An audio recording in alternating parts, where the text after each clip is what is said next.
Tonight, we step quietly into the shadowed realm of Greek mythology, where ancient gods shaped the world, and mortals wandered in awe and fear of their power. These are not tales of glory or triumph, but slow, dreamlike passages through mysteries that once filled the human imagination. As you listen, allow your mind to drift as though you, too, are walking through these forgotten places.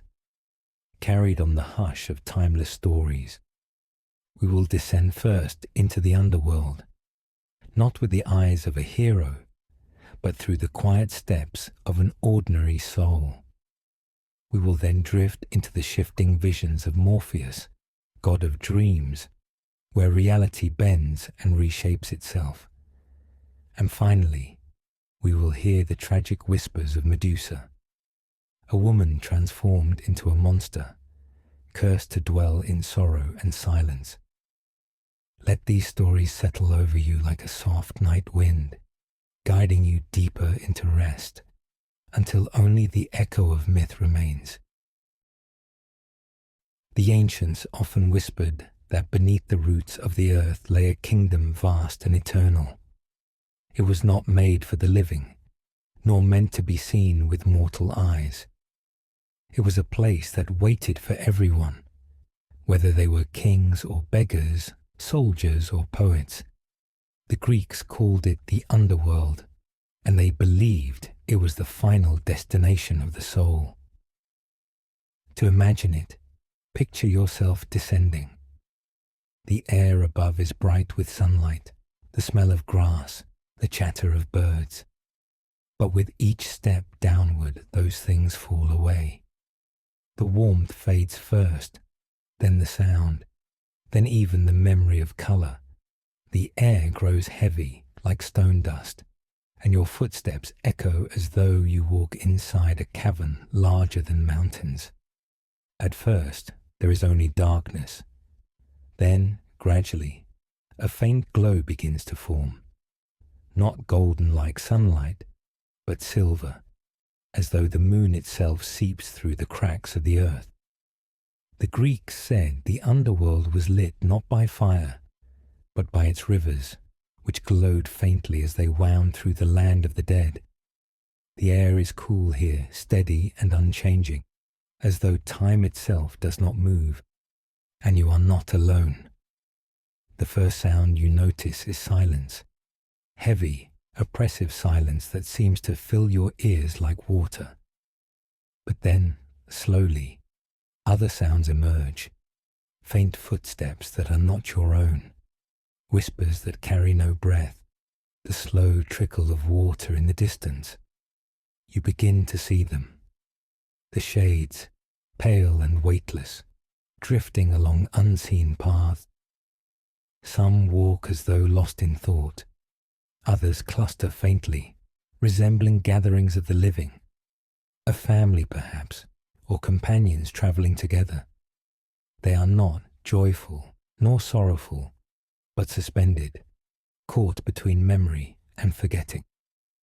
This is the first truth of the underworld, that it is not a place of punishment for most, nor of reward.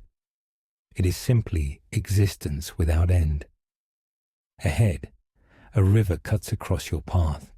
Its waters are black as polished obsidian, moving sluggishly as though weighed down by unseen force. This is the Styx, the river of oaths, the most sacred of waters. Even the gods themselves swore upon it, and if they broke their word, the punishment was severe. For mortals, it was the first barrier to cross, and at its edge stands Charon. The ferryman's figure is hunched, cloaked in rough, colourless fabric. His face is hidden in shadow, though faint glimmers catch the outline of his beard, his hollow cheeks. In one hand, he holds the oar that guides his boat. In the other, he extends a palm that waits for payment. The Greeks buried their dead with coins, a token placed in the mouth or upon the eyes, so that Charon would grant them passage. Those without coin wander the banks endlessly, watching, waiting, never crossing. You feel his gaze on you now, though it does not pierce with cruelty. His eyes hold the weight of eternity, of endless repetition.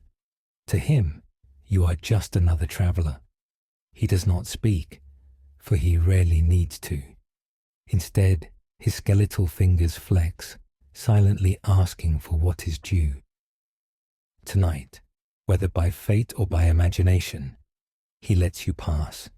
You step into his boat, the wood creaking faintly beneath your weight. The Styx moves without a sound, carrying you into the depths. The journey feels long, though time loses meaning here. Shades drift along the banks, whispering in voices too faint to understand. Some seem newly dead, still dazed, clinging to memories of life. Others are ancient, their shapes faint, their identities almost dissolved. They stare at you sometimes, curious, for you still carry the weight of breath, the heat of life. But they do not speak, and soon the river carries you beyond them. At last, the boat grinds against the opposite bank. Charon does not bid you farewell, nor acknowledge your presence further. His task is endless. He turns his gaze back to the dark waters, already awaiting the next soul who will step aboard. And you, for the first time, stand within the true borders of the underworld.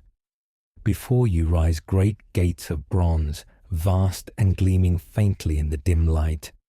Their hinges are enormous, their bars thick as tree trunks, and there, crouched before them, waits the guardian, Cerberus.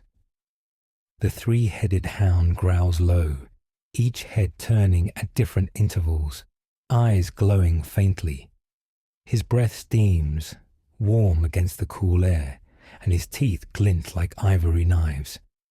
Yet there is no hatred in him, only duty. His purpose is eternal, to keep the living out and the dead within. For a moment, his three heads tilt, as though sniffing at your essence.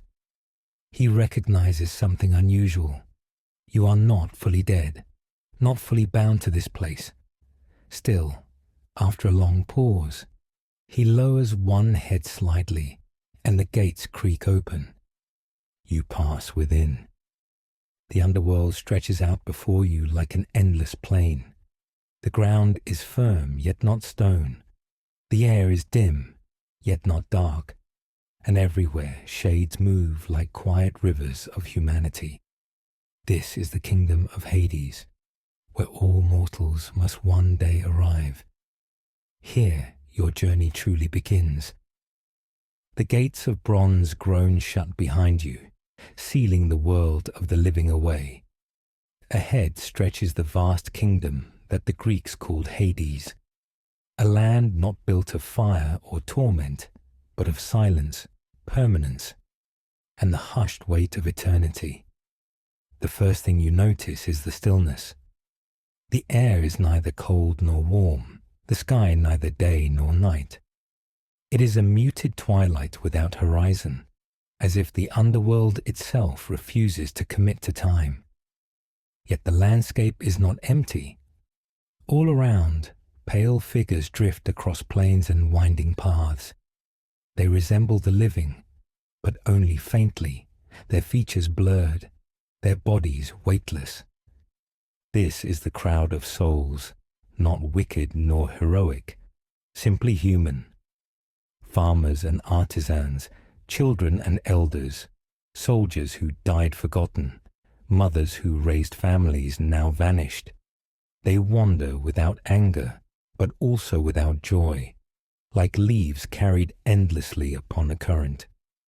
The Greeks believed that death was not cruel in itself. It was the loss of memory, of passion, of identity that made the underworld so somber. Here names fade, laughter dims, and ambition dissolves. The shades live, but they do not live. You move among them. Some turn their heads toward you, their eyes faint sparks of curiosity. They sense your strangeness, a warmth, a breath that still clings to you. For a moment, you feel their yearning. They remember dimly what it was like to be alive, and your presence stirs a flicker of recognition. But the moment fades quickly, and they drift on, caught once more in the endless cycle of wandering. Farther ahead lies a crossroads. The paths branch in several directions, and here stands a figure not ghostly, but solid, regal, commanding. This is Minos, one of the 3 judges of the dead. Once a king of Crete, Minos now serves the underworld by deciding where souls must dwell. Beside him are Rhadamanthus, his stern brother, and Iacchus, the quiet keeper of the gates. Together, they do not condemn, they sort. Each soul steps forward, their faint outline trembling as they approach. Minos hears their story, sometimes in words, sometimes only in the language of memory. Then, with a gesture, he directs them toward one of 3 destinations, the Asphodel Meadows, where most souls wander forever, neither punished nor rewarded. Elysium, the fields of bliss, reserved for the noble and heroic. Tartarus, the deepest abyss, where punishment awaits those who defied the gods. You stand aside watching. One shade, an old man with the faint image of a farmer's tool in his hand, is sent toward the meadows. Another, a warrior still bearing ghostly scars, is judged worthy of Elysium. Yet another, trembling and furious, is pointed downward, toward a distant chasm that seems to breathe shadow. The sight fills you with unease.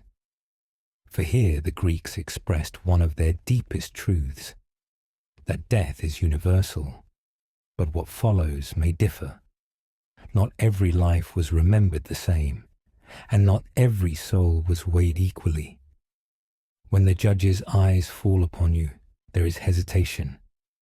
You are not dead, not truly, and yet you walk their halls.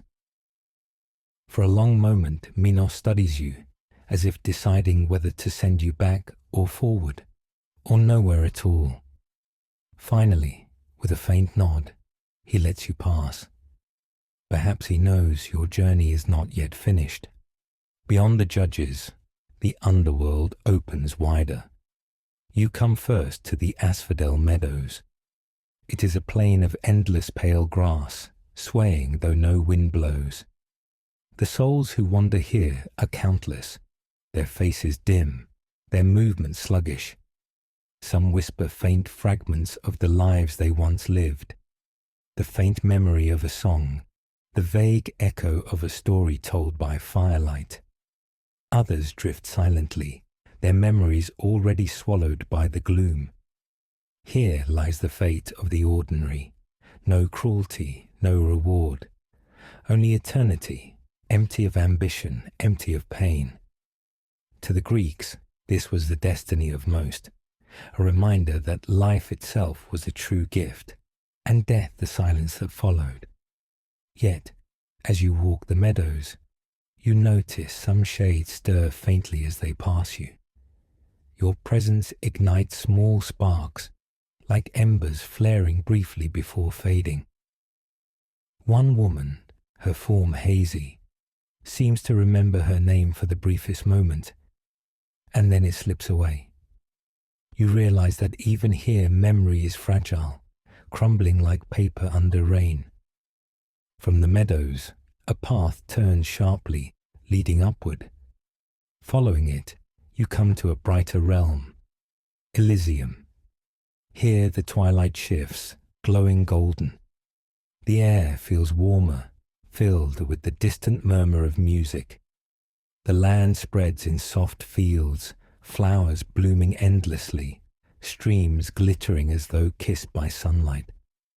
The souls who dwell here shine brighter, their forms clearer, their voices strong.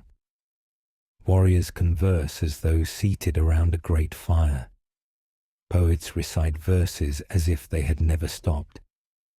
Lovers walk hand in hand, their laughter ringing faintly through the fields. Elysium is not eternal drifting, but eternal joy, the reward for virtue and heroism. Some dwell here forever, while others, according to some tales, may choose to be reborn, striving for greatness again and again, until they achieve perfection. Yet even in bliss there is distance. You, a living soul, feel like a shadow intruding upon their brilliance. Some smile at you warmly, as though recognizing the spark of life still in you. Others look past you, absorbed in their eternal delights. And then, beyond Elysium, lies the path downward, darker, heavier, pulsing with unseen dread. This is the way to Tartarus, though you hesitate at its edge. The Greeks described Tartarus not merely as a prison, but as a pit, deeper than the earth itself. It was the place where the Titans were chained after their defeat, where monstrous beings slumbered in eternal darkness, and where the souls of the truly wicked suffered endless punishments. From your place on the path, you hear faint echoes, the clanking of chains, the cries of despair, the rumble of something vast moving in the dark. Even without entering, the weight of Tartarus presses upon you, and you know this place is not meant for mortal eyes. It is punishment without end, a reminder that even gods could be bound if they defied the order of the cosmos. You step back, the shadows receding as you return toward the meadows. The underworld, you realize, is vast enough to hold every fate, drifting, bliss, or torment. And yet, through it all, there is one unchanging truth. All roads eventually return to the silence. At last, as you wander back toward the center of this vast realm, you sense the presence of a throne. It is not gaudy or gilded, not ostentatious or cruel. It is carved of stone, heavy and immovable, as though it grew from the earth itself, and upon it sits Hades, the lord of the underworld. He is not skeletal, not monstrous. He is regal, stern, a king who rules not through malice but inevitability. His gaze is dark, yet steady, his presence heavy as the very soil. Beside him, Persephone sits quietly, her eyes soft but distant, the queen who divides her time between this land and the living earth above. The sight of them fills you with awe, not terror, but the weight of finality. Hades does not hate mortals. He does not crave their suffering. He simply receives them, as he always has, as he always will. And as his eyes fall upon you, you realize he knows you do not belong. You stand before the throne of Hades, his gaze fixed upon you. Unlike the restless shades drifting in the meadows, unlike the punished in Tartarus or the rejoicing in Elysium, you are a contradiction, alive within the realm of the dead. His eyes, dark as polished obsidian, narrow ever so slightly. He is not angry nor surprised, but watchful. It is then you begin to sense what sets Hades apart from all others. He is not a god of malice, nor a figure of cruelty, but the guardian of balance. Mortals belong above, in the sunlit world of struggle and joy. The dead belong here, where silence reigns. To cross that boundary is to disrupt the fabric of existence itself. And yet, for reasons unknown, you have been allowed to walk these halls. Persephone glances at you from her place beside him. Her expression is softer, touched by the sorrow of someone who knows both sides of existence. She, more than Hades, understands what it is to live in cycles, half the year beneath the earth, half the year among the living. Perhaps she sees in you the same ache of division, the same longing to belong fully in one world. Neither speaks, but you feel the weight of their silence pressing upon you. Your presence cannot last. The underworld does not tolerate the living indefinitely. A faint sound stirs behind you, the whisper of wings. You turn, and there stands Hermes, the messenger of the gods, his staff glowing faintly with divine light. Unlike the shades, he appears vivid, alive, untouchable by the gloom. He regards you with a small, knowing smile, as though this moment has long been expected. You have seen enough, he says softly. The living are not meant to linger where memory fades. The souls nearby seem to stir uneasily. Some drift closer, their pale forms trembling as though drawn by your warmth. They do not want you to leave. Or perhaps they envy you, for you still carry breath and choice, and the world above. Their hands reach out faintly, not touching, but yearning. For a moment, you hesitate. You think of the meadows, of the countless faces doomed to wander, nameless and forgotten. You think of Elysium, where joy endures yet remains sealed away from the living. And you think of Tartarus, where despair knows no end. You feel the weight of mortality more heavily than ever. If this is the fate awaiting all, what, then, is the purpose of life above? Hermes seems to hear your thoughts. It is precisely because life ends that it holds meaning, he says. The underworld waits for all, but while you breathe, the sunlit world belongs to you. That is the gift the shades no longer possess. The words strike deep. You look again at the souls, at the faded woman who nearly remembered her name when she brushed against you, at the warrior who longed for another battle, at the farmer who once bent over his fields in the living sun. Their lives are gone, yet yours remains.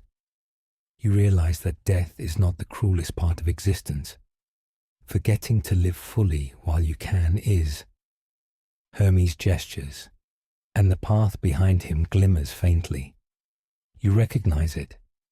The way back to the river, back to the ferryman, back to the boundary where shadow gives way to breath. But even as you step toward it, you turn once more to see Hades. The Lord of the Dead has not spoken, but in his gaze you sense finality, inevitability. His realm is not a punishment, not even a warning. It is simply what is, what always has been, what always will be. He does not begrudge the living their world. He merely keeps watch over what comes after. As Persephone's eyes meet yours once more, you catch a glimmer of compassion, perhaps even encouragement. She knows you will leave, and she knows you will carry this memory, dim though it may become, into the daylight world. The shades murmur faintly as you step back, guided by Hermes. Their whispers sound almost like a plea, or perhaps a blessing, though their words dissolve into the heavy air before you can catch them fully. The journey back is swift, the paths folding upon themselves as if the realm itself urges you outward. Soon you find yourself again at the riverbank, Cashan waiting silently. His hooded gaze does not change, but his skeletal hand reaches once more for his oar. The boat slides silently across the dark waters, retracing the route you took before. You glance back as the far shore looms closer. The underworld stretches into mist, already fading from sight, yet you feel it will never truly leave you. The silence, the endless wandering, the regal throne, all of it has carved itself into your mind. At last, The boat touches land. Hermes nods toward the misty archway that leads upward. Go, he says simply, and remember. You step through. The air shifts at once, heavier, warmer, filled with the scent of earth and the faint, distant call of birdsong. Light burns your eyes as if you are seeing the sun for the first time. And perhaps, in a way, you are. For you carry with you the weight of the underworld, the reminder that life is precious, not because it endures, but because it ends. And with that, you walk back into the world of the living, carrying silence in your shadow and gratitude in your breath. Labyrinth of the Minotaur. Long before the clash of heroes and monsters, before the labyrinth earned its infamous name, there was a kingdom, Crete. At its head sat King Minos, proud and ambitious, a man who claimed the favor of the gods. His palace gleamed with wealth, his fleet ruled the seas, and yet, for all his might, it was a single act of hubris that would curse his house for generations. The story begins with a promise. Minos, wishing to prove his divine right to rule, prayed to Poseidon, god of the sea. Send me a sign, he begged, a creature from the deep to mark me as your chosen king. Poseidon, hearing his plea, answered. From the waves emerged a bull of dazzling beauty, white as foam, powerful and proud. Its very presence was a divine blessing, a living emblem of Poseidon's favor. Minos was meant to sacrifice the bull back to the god in gratitude, but when the time came, he faltered. The bull was too magnificent, too rare a creature to give up. Instead, Minos deceived Poseidon, offering an ordinary animal in its place and keeping the sacred bull for himself. Such defiance could not go unanswered. Poseidon's wrath was subtle but cruel. He laid a curse upon Minos' household, not striking the king directly, but weaving ruin through his family. The queen, Pasiphae, was overcome with a terrible, unnatural desire for the bull. From this dark enchantment, the monstrous Minotaur was born, a creature with the body of a man and the head of a beast, a child of both divine punishment and mortal folly. The Minotaur was a being of contradiction. Its strength was immense, its hunger insatiable, yet within its monstrous form flickered the tragedy of its origins. Unwanted, feared, and despised even by those who bore responsibility for its existence, Minos, horrified by the sight of his wife's offspring, sought a way to hide this shame and terror from the world. He turned to Daedalus, the master craftsman of Athens, renowned for his genius in invention and design. "Build me a prison," Minos commanded, "a place where this abomination may dwell, never to be seen, never to escape." And so Daedalus conceived the Labyrinth, not merely a prison, but a work of impossible complexity. Its corridors twisted upon themselves, endless and shifting, designed so that no one who entered could ever find their way out. Walls rose high and unyielding, passages doubled back upon themselves, and the deeper one ventured, the darker and more suffocating the air became. It was less a structure and more a trap of the mind, a maze where hope was devoured long before flesh. Into this cruel architecture the Minotaur was cast. Alone it prowled the winding halls, its roars echoing against stone, filling the maze with dread. But a beast, no matter how monstrous, cannot live on shadows alone. It required sustenance, and Minos provided it in the most harrowing way imaginable. Crete, with its might, demanded tribute from the city of Athens, which had once dared to defy Minos and was soundly defeated. To remind them of their subjugation, Minos decreed a terrible price. Every 9 years, Athens must send 7 young men and 7 maidens across the sea to Crete.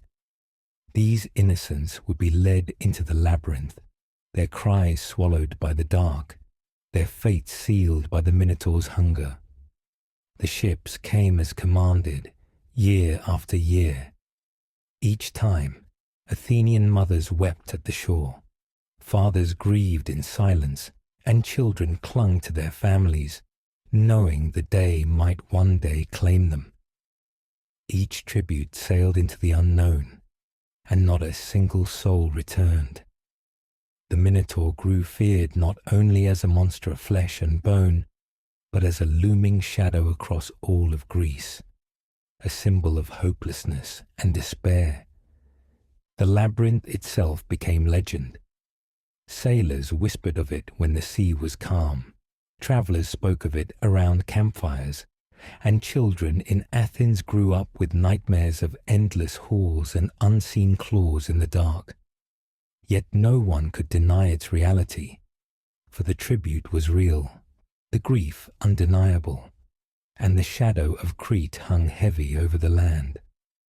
For Athens, the curse was unbearable humiliation. A proud city, home to warriors and thinkers, forced to watch its youth consumed in foreign stone halls, powerless to resist. Yet no one dared challenge Minos, whose wealth and navy stood unmatched. And so the cycle continued, year after year, with no hope of an end.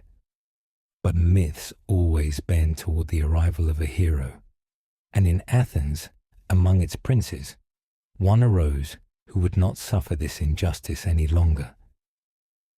His name was Theseus.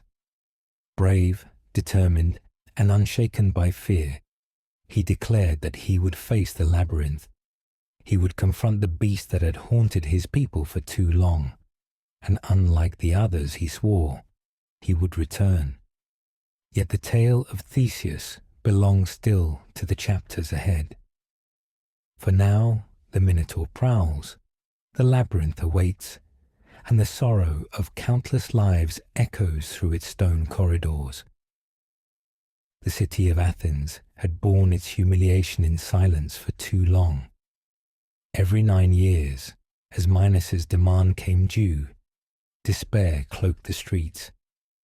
Black sails unfurled on ships bound for Crete, carrying the sons and daughters of Athens to their doom. But when the summons came again, a young prince could no longer endure it. Theseus, son of King Aegeus, had grown weary of seeing his city suffer.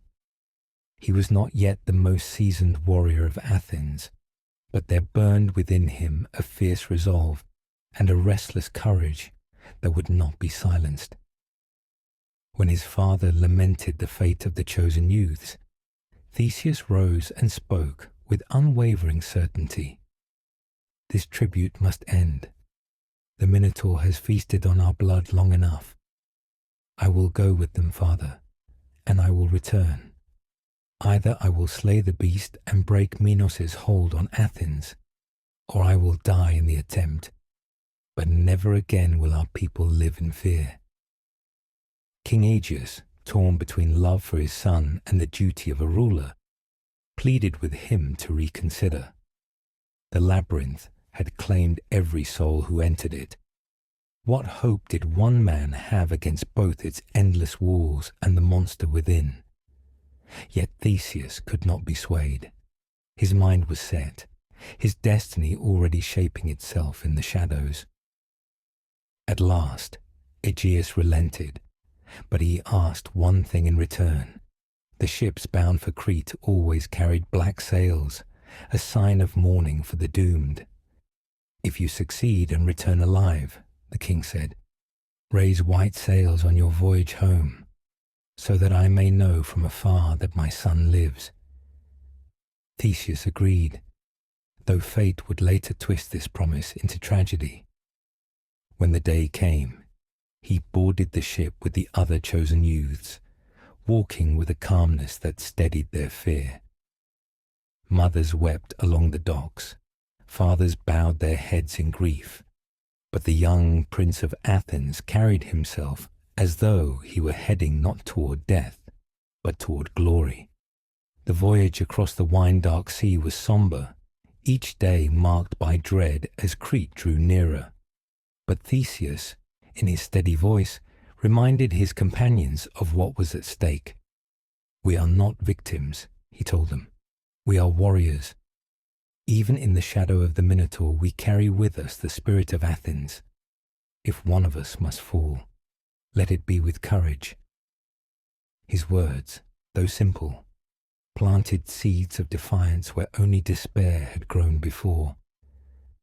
When at last their ship reached Knossos, the great palace of Minos rose before them like a city unto itself, sprawling and magnificent, its painted walls depicting gods, bulls, and ritual dances. Minos himself received them with cold formality, a king whose pride rested on dominance and fear. He looked upon the Athenian youths as cattle led to slaughter, unworthy of pity. Yet among them stood Theseus, unbowed, his eyes meeting the king's without trembling. It was in Knossos, beneath the watchful gaze of the court, that Theseus's fate intertwined with Ariadne's. She was the daughter of Minos and Pasiphae, a princess raised in the shadow of the Labyrinth. Though surrounded by luxury, Ariadne's life had not been free of sorrow. She knew the whispers of her mother's curse, the shame of her brother's monstrous existence, and the cries of the doomed echoing through the palace walls when each tribute was sent below. When she saw Theseus among the Athenian captives, something stirred within her. His courage, his refusal to cower before her father, shone like a flame in the suffocating gloom of Crete. Ariadne had seen countless victims pass through Knossos, but never had she seen one who looked at the labyrinth, not with despair, but with defiance. And in that defiance, she saw both danger and hope. That night, unable to quell the pull of fate, Ariadne sought Theseus in secret.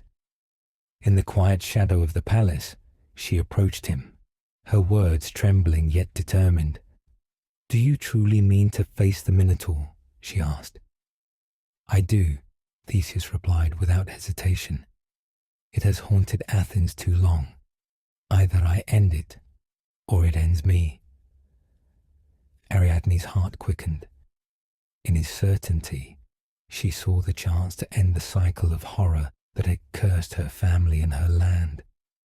But she also knew the truth of the labyrinth, that no man, no matter how strong, could hope to escape its twisting halls unaided.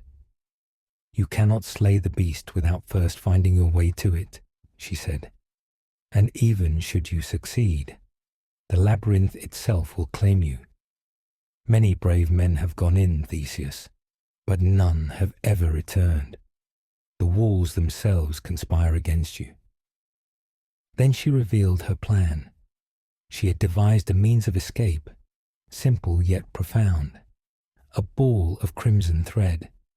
If Theseus tied it at the entrance and unravelled it as he walked, he would have a path to guide him back once his task was done. In return, she asked only one thing, that Theseus take her with him when he fled Crete, carrying her away from the palace that had become her prison. Theseus, gazing into her eyes, understood the enormity of her trust. To betray her would mean her death, for Minos would never forgive such treachery. And yet, in his heart, he felt the stirrings of both gratitude and affection. "I swear it," he said. "Help me face the Minotaur, and when it is done, you will leave Crete by my side." Ariadne pressed the ball of thread into his hands, her fingers brushing his as though sealing a pact. "Then may the gods watch over you," she whispered, "and may you remember your promise." The dawn came heavy with dread. The Athenians were led toward the entrance of the labyrinth, the stone arch yawning like the mouth of a beast. Minos watched from afar, his expression unreadable, while Ariadne stood with her heart pounding in her chest, praying her gamble would not end in despair. At the threshold, Theseus turned to his companions. "Stay here," he told them firmly. "I will face the beast alone. If I do not return, then grieve me not, for I will have met my fate with courage." His companions, though terrified, could not help but feel their spirits lift in his presence. Quietly, with Ariadne's thread tied fast at the entrance, Theseus stepped into the darkness. The air grew cool and heavy, the light fading until only shadows remained. The walls loomed high and unyielding, every passage a mirror of the last. With each step, he let the thread unravel, a lifeline stretching back to the world of men. Around him, silence pressed in, broken only by the distant echoes of his own footsteps. Yet beneath that silence lurked something else, a sound that was not his own, a low guttural breath, deep within the maze. The Minotaur was waiting. The labyrinth was no ordinary maze. It was a creation born of both genius and cruelty, a testament to Daedalus's cunning and Minos's hunger for control. Its passages wound endlessly, turning back upon themselves, each corridor designed to unmake reason and swallow hope. Even the air itself felt thick with despair, as though the stone remembered the cries of those who had perished within. Theseus advanced carefully, Ariadne's thread unwinding behind him, a silent lifeline stretching into the darkness. Each step echoed too loudly, carrying through the twisting passages, as though the walls themselves listened. The further he walked, the stronger grew the sense of a presence lurking just beyond the edge of sight. At first, it was only a sound, a low, rasping breath, followed by the scrape of hoof against stone. Then came the stench, foul and heavy. The scent of death long lingered. Theseus tightened his grip on his sword, steadying his resolve. He knew the moment of truth was near. The Minotaur emerged not suddenly, but as though the darkness itself shaped into a form. From around a bend in the labyrinth, it came into view, half man, half bull, towering over Theseus with monstrous power. Its muscles rippled beneath matted fur, its horns gleamed sharp as spears, and its eyes glowed with a hatred that was almost human yet deeper, more primal. For a moment, they stood still, hunter and prey, though which was which remained unclear. The beast's heavy breaths filled the corridor, each exhale a growl of fury. Then, with a roar that shook the stone, the Minotaur charged. Theseus braced himself, planting his feet wide. The impact was like a storm striking a tree, the Minotaur's horns crashing against his shield with a force that nearly tore it from his grasp. He staggered, but did not fall. With all his strength, he pushed back, shoving the monster away just enough to swing his blade. The sword struck flesh, but only shallowly. The Minotaur bellowed in rage, wounded but far from defeated. The fight raged through the twisting halls. The Minotaur struck with the strength of a bull and the cunning of a man, slamming Theseus against the walls, tearing at his shield with claws and horns. Yet Theseus fought with more than strength. He fought with focus, with the memory of Athens behind him, with the promise he had made to Ariadne. Every strike of his sword, every movement of his body, carried the weight of his people's suffering. The labyrinth seemed to watch as they battled, each clash of steel and horn echoing through its endless halls. Dust fell from the ceiling as they crashed against the walls, their struggle reverberating like thunder in a storm. At last, when exhaustion threatened to claim him, Theseus found his opening. As the Minotaur lowered its head to charge once more, Theseus sidestepped, driving his sword deep into its side. The beast roared, staggering, its immense body thrashing in pain. With a final cry of fury, Theseus raised his weapon high and drove it through the creature's heart. The Minotaur shuddered, its roar fading into a low, broken groan. For the first time, silence fell within the labyrinth. The beast, born of curse and cruelty, collapsed upon the cold stone, lifeless. Theseus stood panting, his body bruised and bloodied, his strength nearly spent. Yet in his heart burned triumph. The terror of Athens, the shame of Minos was no more. The cycle of sacrifice had ended, but there remained the matter of escape. Gathering his breath, Theseus grasped Ariadne's thread and began retracing his steps. The crimson lifeline guided him back through the twisting halls, each turn bringing him closer to freedom. The silence of the labyrinth pressed in on him, heavy and suffocating, but no longer threatening, for its master lay slain upon the stones. When he emerged at last into the dawn light, Ariadne was waiting. Her eyes widened with relief and awe as she saw him alive, the thread still clutched in his hand, the blood of the Minotaur marking his blade.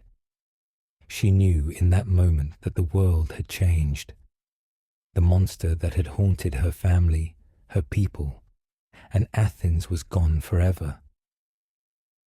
"Theseus," she whispered, her voice trembling, "you have done it." He nodded, too weary for words. Taking her hand, he led her away from the labyrinth, from Knossos, from the shadow of her father's wrath. Together, with the other Athenians who had been spared from sacrifice, they made for the waiting ships. Their escape was not without danger. Minos soon learned of the Minotaur's death and Ariadne's betrayal. His fury was said to shake the very palace walls, but Theseus and his companions fled swiftly, the sea carrying them away from Crete before the king's vengeance could fall. On the deck of the ship, as the island faded into the distance, Ariadne stood beside Theseus, her heart torn between sorrow and hope. She had abandoned her home, her family, everything she had known. Yet in doing so, she had chosen freedom, love, and a future unbound by curses. What followed is told with many variations, for myths often twist as they are carried by time. Some say Theseus abandoned Ariadne upon the island of Naxos, leaving her to be claimed by the god Dionysus. Others say she remained at his side, honored as the woman who saved Athens from ruin. Whatever the truth, the image of her standing on that shore, thread in hand, has endured for centuries, a symbol of courage, sacrifice, and the fragile bond between trust and betrayal. As for Theseus, he returned to Athens a hero, though his triumph was not without tragedy, for in the joy of victory, he forgot the promise he had made to his father. When his ship neared the coast of Attica, its sails still bore the colour of mourning. King Aegeus, watching from the cliffs, believed his son had perished. Overcome with grief, he cast himself into the sea, a sea that has borne his name ever since. Thus, Theseus's victory was bittersweet, marked by both liberation and loss.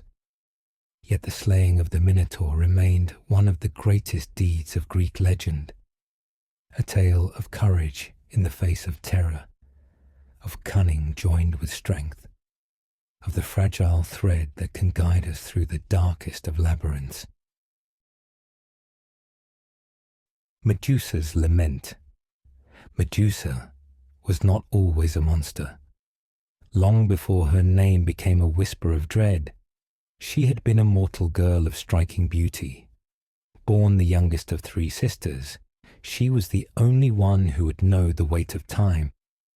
Her siblings, Stheno and Euryale, were immortal Gorgons, fierce and powerful, their lives bound not to mortal fragility, but to the endlessness of eternity. Medusa, by contrast, was mortal flesh and blood, and for that reason they cherished her all the more, protecting her as one might guard a fragile flame against the wind. Unlike her sisters, Medusa was not terrible to behold. Quite the opposite. She grew into a woman of extraordinary beauty. Her hair flowed like dark silk, her skin glowed with the warmth of youth, and her eyes seemed lit by some divine spark. Wherever she walked, admiration followed, though she herself never sought it. Beauty in the ancient world was rarely a blessing. It drew envy, desire, and the gaze of both men and gods, whose attention was never free of consequence. In her youth, Medusa chose a life of devotion rather than one of courtship. She became a priestess in the temple of Athena, the goddess of wisdom and war. It was a role of honor and of discipline, for the priestesses of Athena vowed themselves to purity, serving their goddess in chastity and reverence. Within the temple's stone walls, Medusa believed she had found safety. She would be shielded by her vows, by the sanctity of the temple, and by the goddess herself. But no sanctuary was safe from the desires of gods. It was on a day when she walked along the shoreline that Poseidon first saw her. The lord of the sea, with eyes as vast and restless as the tides, was captivated. To him, beauty was something to be claimed, not admired from afar. His desire fixed upon Medusa with the inevitability of a storm rolling over the waves. Medusa fled from his gaze, her heart pounding with dread. She ran to the temple of Athena, desperate for refuge in the sacred halls. There, beneath the towering statues of the goddess, she believed she would be safe. But Poseidon's will was not so easily defied. He followed her into the temple, his laughter echoing against the stone, his presence overwhelming. What happened within those walls would haunt her forever. Poseidon overpowered her, his strength irresistible, his will merciless. The temple, once a place of purity, was violated by his presence. Medusa's cries filled the chamber, a plea for protection, for deliverance. But none came. And then Athena appeared. The goddess of wisdom descended, her presence blazing with divine fury. Medusa, broken and trembling, looked to her with hope, believing that her suffering would at last be acknowledged, that justice would fall upon Poseidon. But the goddess's wrath did not turn to the sea god. Instead, her gaze fell upon Medusa. Athena's words were cold, cutting as steel. She declared that the temple had been defiled, that its sanctity was shattered, and in her eyes it was Medusa, the mortal woman, not the immortal god, who bore the blame. As Medusa wept and pleaded, Athena raised her hand in judgment. The beauty that had once defined Medusa, the very beauty that had drawn Poseidon's attention, was stripped from her. Her flowing hair writhed and twisted, transforming into serpents that hissed and coiled across her scalp. Their scales rasped, their tongues flickered, and they became part of her, alive and restless. Then came her eyes.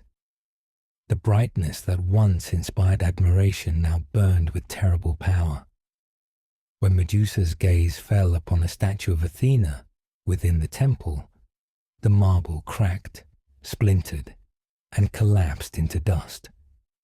The gift of beauty had been replaced with a curse, a gaze that turned all who met it into stone. Horrified, Medusa clutched at her face, at her hair, at her body that no longer felt like her own. She begged for mercy, but Athena's expression remained stern, unyielding. The goddess declared her an outcast, a monster to be hidden away at the world's edge, feared and hunted, her name forever cursed. So Medusa was banished. She left the temple in silence, the hissing of serpents accompanying her every step. Her sisters, immortal and unchanging, took her into their arms, but even they recoiled at the sight of her transformation. Medusa no longer belonged to the world she had known. No mortal could look upon her without perishing. No sanctuary would welcome her. She had become both weapon and exile. Yet the cruelest truth was not her isolation, nor the serpents, nor the deadly power of her gaze. It was the injustice of her fate. Poseidon walked free, his transgression unpunished, his name celebrated in temples across the seas. Athena, the goddess she had once adored, had turned her punishment not upon the violator, but upon the victim. In the eyes of the gods, Medusa's beauty had invited her doom, and so that beauty had been twisted into horror. The girl who once walked among mortals with grace and light had been remade into a figure of dread, not because she was born so, but because the gods had decreed it. Medusa was not born a monster, she was made one.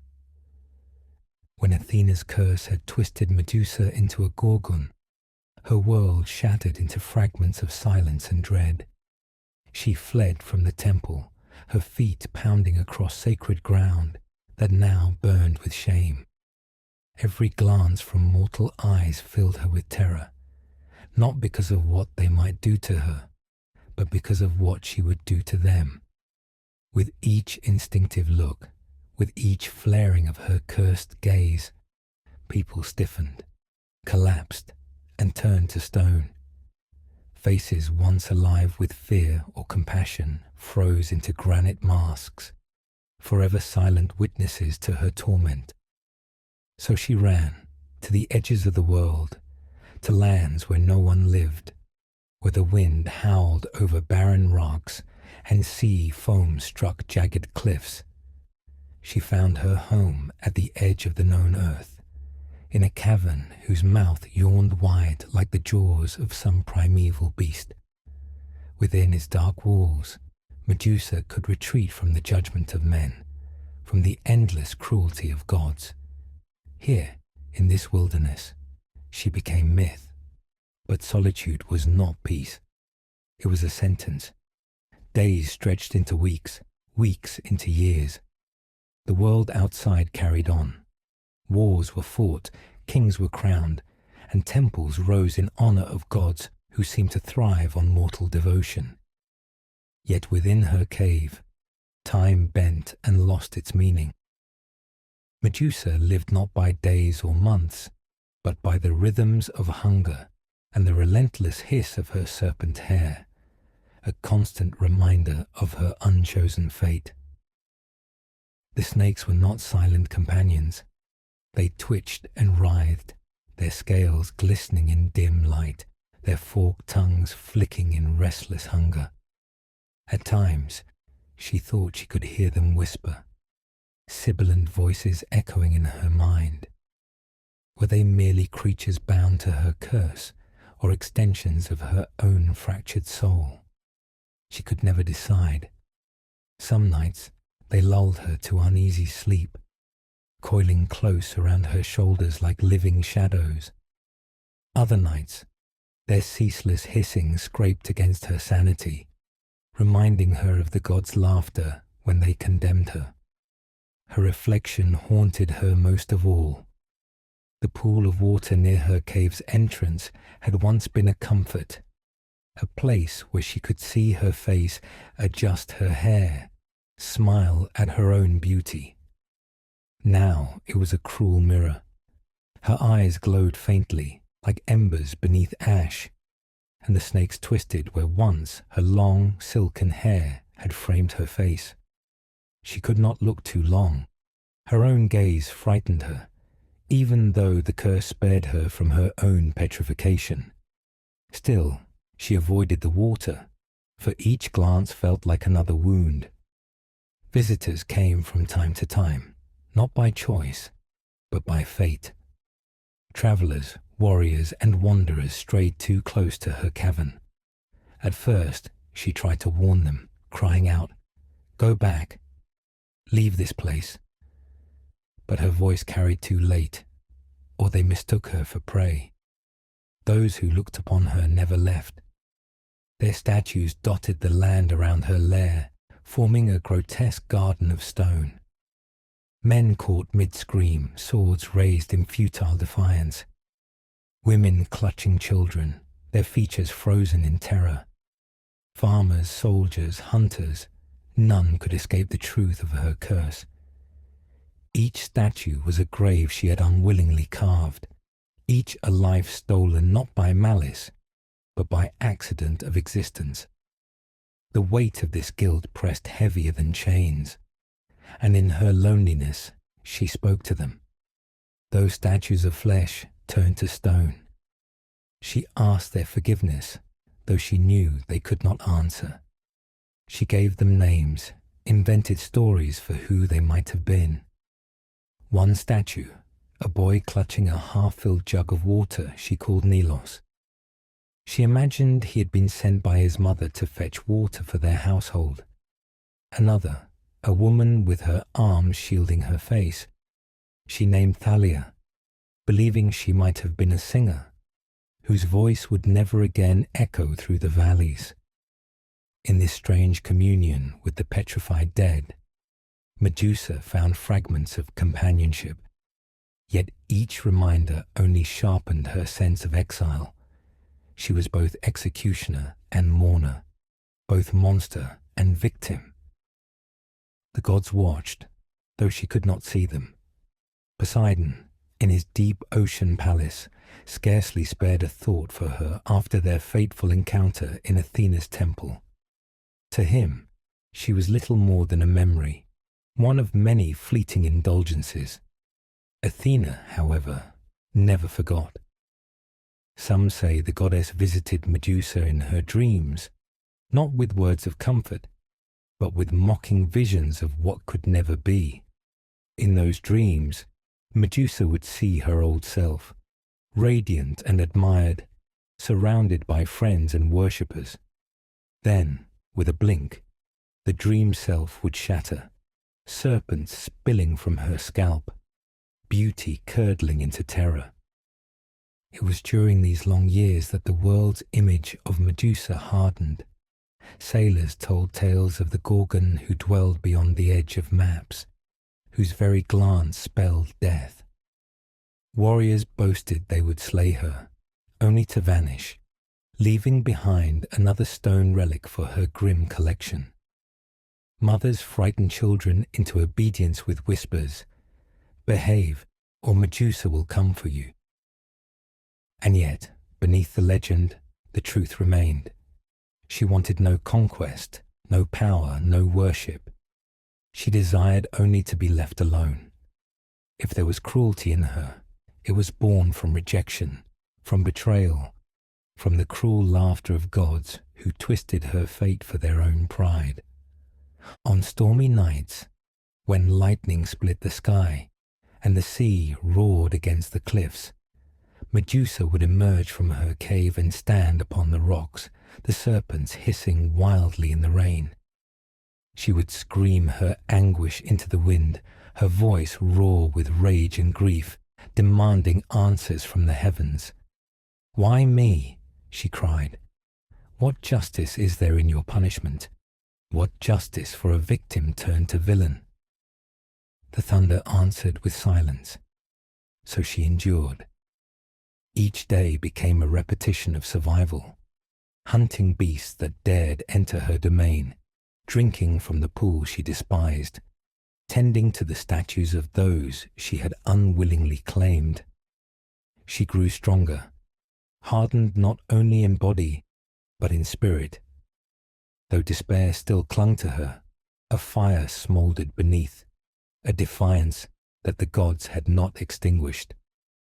This was the Medusa that time forged, not the beautiful maiden defiled by cruelty, nor the immediate monster of Athena's wrath, but something in between, a being both human and not, cursed yet enduring, feared yet lonely. Her life had been broken, but in that brokenness she carved out her own kind of existence. And so the years passed, until the whispers of a hero's coming began to stir, one who sought her head as a trophy, a weapon, a prize. But for Medusa, those final chapters had not yet come. For now, her exile was her world, a cave of shadows, a garden of stone, and a heart heavy with the burden of being both myth and memory. The silence of Medusa's cave was broken one night by a change in the air, subtle at first, but unmistakable to one who had lived so long in solitude. The serpents in her hair stirred uneasily, their tongues tasting something new, the scent of human resolve, the quiet tension of a hunter drawing near. She rose from where she had been resting against the cavern wall, her body alert, though her heart sank with dread. Another warrior had come. She had grown used to such intrusions over the years. Men seeking glory, men sent by kings or spurred by whispers of immortality. Most arrived boldly, torches blazing, shields raised. Some crept with caution, trying to surprise her. Yet all of them met the same end, their ambition chiseled into stone, another silent guardian to stand among her mournful garden. But this one was different. Perseus, son of Zeus, had been sent on a quest by King Polydectes of Seriphos, a man whose greed demanded the impossible, the head of Medusa, delivered as proof of his worth. Unlike those who had come before, Perseus carried gifts from the gods.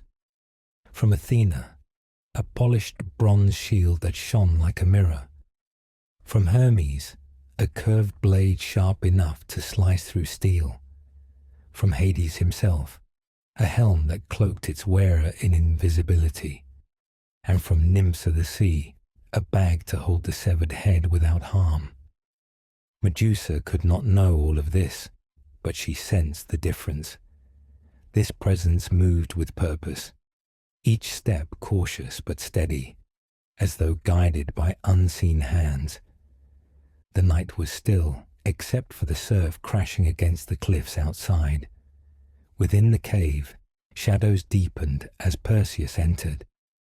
He did not look at her, his gaze fixed instead on the bronze shield before him, using it as a mirror to navigate. Slowly, he advanced, careful not to meet her eyes. Medusa's serpents hissed wildly, their voices a chorus of warning. She drew herself up, her body tense, her heart pounding with a mix of fear and fury. "Leave this place," she called, her voice echoing through the cavern. "I wish you no harm, but you cannot win." There was no answer, only the faint scrape of sandals against stone as Perseus pressed forward. She tried again, her tone sharper, desperate. "You think me a monster, but I am no villain. The gods made me what I am. I did not choose this curse." Her words faded into the cavern's darkness, met with silence. Perseus kept moving, shield raised, sword ready. He was not there to listen, only to complete his quest. The snakes writhed furiously, their hissing swelling into a deafening storm, Medusa's anguish boiled into rage. So many years she had suffered, hated, hunted, condemned. And now, once more, a mortal sent by gods and kings had come to claim her life, as though her existence had no worth beyond her destruction. She lunged. The cavern filled with the clash of movement, the scrape of stone beneath her feet, the hiss of serpents striking, the swift whoosh of a blade through the air. Perseus did not falter. He turned his body with precision, guided not by sight of her, but by the reflection in Athena's shield. His arms moved like those of one trained beyond mortal skill, divine purpose guiding every motion. Medusa struck again, claws flashing in the dim light, her snakes lashing outward in fury. For a moment, it seemed she might overpower him. Her strength was formidable, her curse deadly. But Perseus stayed just beyond her gaze, his shield between them, his focus unbroken. Then, in a heartbeat, the moment came. With a cry that echoed through the cavern, Perseus swung Hermes' blade in a clean, merciless arc. The sword met flesh. The world froze. Medusa's body collapsed to the ground, lifeless. The serpents writhed once more, then fell still. Her head, severed from her body, remained terrible even in death. The eyes glowing faintly, the snake still twitching, the power of petrification undimmed. Perseus placed it carefully into the enchanted bag, its curse contained but not destroyed. From her fallen body, something extraordinary occurred. Two figures emerged, born of her death. The first was Pegasus, the winged horse, white as cloud and radiant as dawn. The second was Chrysa, a giant wielding a golden sword. Both were children of Poseidon, conceived in violence long ago, but now freed into the world through their mother's end. They rose into the sky and vanished, leaving only silence in their wake. Perseus did not linger. With his prize secured, he turned from the cavern, leaving behind the stone garden of warriors and wanderers who would never tell their tales. The sea roared, the night winds howled, and Medusa's home became emptier than ever before. Yet her story did not end with death. The head of Medusa carried its power far beyond her cave. Perseus used it as a weapon against his enemies, turning kings and beasts alike into stone. When his journeys were finished, he presented it to Athena, who set it upon her shield, the aegis, as a symbol of divine terror. Thus Medusa's gaze, once a curse she had begged to undo, became a tool of gods and heroes, her suffering repurposed into legend. And so, in death as in life, she was denied peace. The world remembered her as a monster, her name whispered with dread. Few spoke of the maiden she had once been, the injustice that had created her. Fewer still wondered at the cruelty of a punishment that turned victim into villain. To most, she was only the Gorgon slain by Perseus, a stepping stone in a hero's tale. But in the silence of the cave she had once called home, her statues remained, watching forever with sightless eyes. They alone knew the truth, that Medusa's tragedy was not in her monstrous form, but in the world's refusal to see her as more than a curse. And in the hush of the sea and the howl of the wind, her story lingered, echoing softly through time, a reminder that even monsters may be born from wounds the world refuses to heal.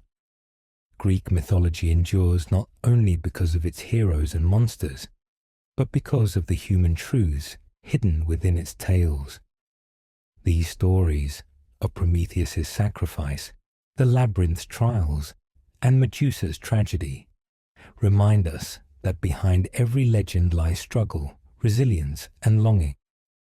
They are not just about gods and curses, but about people searching for meaning in a world ruled by forces beyond their control.